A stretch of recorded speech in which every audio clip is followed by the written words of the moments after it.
When they were devouring the world in the 1970s,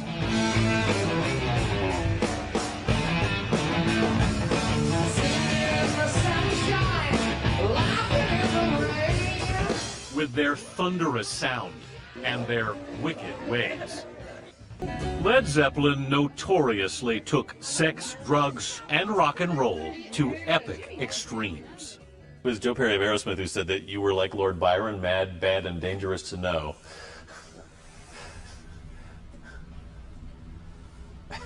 That must have been you, John. Yeah, it must have been. It's been more than 3 decades since the group disbanded, after the death of drummer John Bonham in 1980.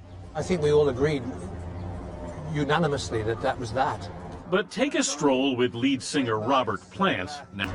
You're a god. You're a god. And you'll get the picture quickly Come along into my office. that Led Zeppelin's allure endures. I think you're so hot still, and my sister's gonna be so jealous. The band sold more than 300 million records. And when Led Zeppelin reunited in London for one night only in 2007, more than 20 million people applied for the 18,000 passes.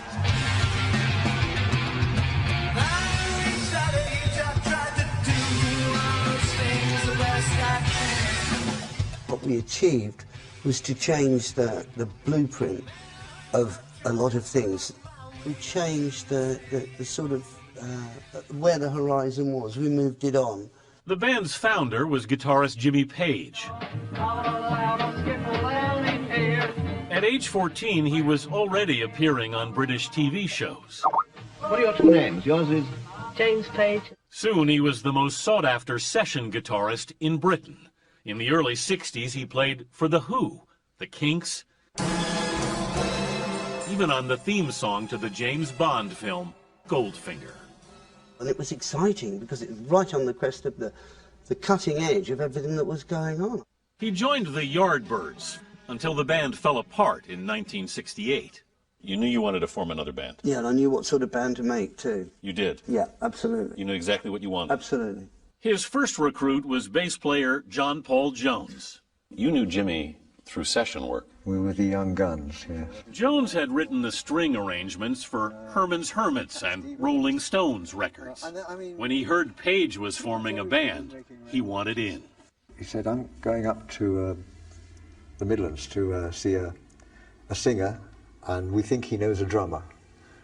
I'll tell you what they're like when I get back. The singer was 19-year-old Robert Plant and his friend, drummer John Bonham. Within weeks, the 4 got together. What do you remember about those first rehearsals? Just instant, this is fantastic. So they just counted it, 3, 4, bam, and just like, whoa, the room just exploded.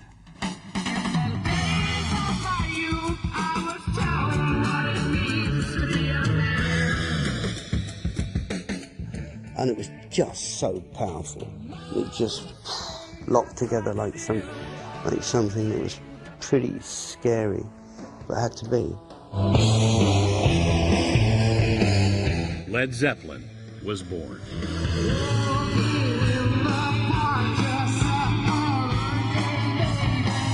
The band's debut album would spend 73 straight weeks on the charts, but the rock press was unimpressed. Rolling Stone magazine called it self-indulgent, and Page a writer of weak, unimaginative songs. Did that bother you in the beginning? No. No. It mystified me. I read that first Rolling Stone review, I thought, do they mean us? They were on Geritol, injecting mainline Geritol. I mean, that was some old farts. No, I think it just went over their heads. Went over their heads? Absolutely so. Absolutely, it was way beyond them. But by the mid-70s, Led Zeppelin was the most popular rock band in the world. In 1973 in Tampa, Florida, they played to more than 56,000 fans, breaking the Beatles' Shea Stadium record. Good evening. It really was the biggest crowd ever assembled for a single performance in one place in the entire history of the world. Got a flaming heart, can't get my I guess we were on a roll. And you, by all accounts, lived a pretty wild life while you were doing it as well. I don't know. Which brings us back to that quote from Joe Perry, the guitarist with Aerosmith. What did he say again? I guess. He said you were like Lord Byron, that you were mad, bad, and dangerous to know. And also to hear. You need fooling, baby, I'm not fooling. For more than a decade, Led Zepp were the dark gods of rock. But in 1980, when drummer John Bonham died after consuming 40 shots of vodka in 24 hours, it all ended unexpectedly. That must have been an incredibly difficult decision. No, it was an easy decision. It was an incredibly difficult time. Yeah. But I just couldn't imagine it without him. The band members went their separate ways. I never felt so out of place and vulnerable and out of time and all that stuff. It was nerve-wracking, but that's what nerves are for. Led Zeppelin would reunite publicly only twice before 2007, and with disappointing results. So when the concert to honor Ahmet Ertegun, the late head of Atlantic Records, was planned, Plant worried about recapturing Led Zeppelin's old magic. Did you have to work pretty hard to put yourself back there?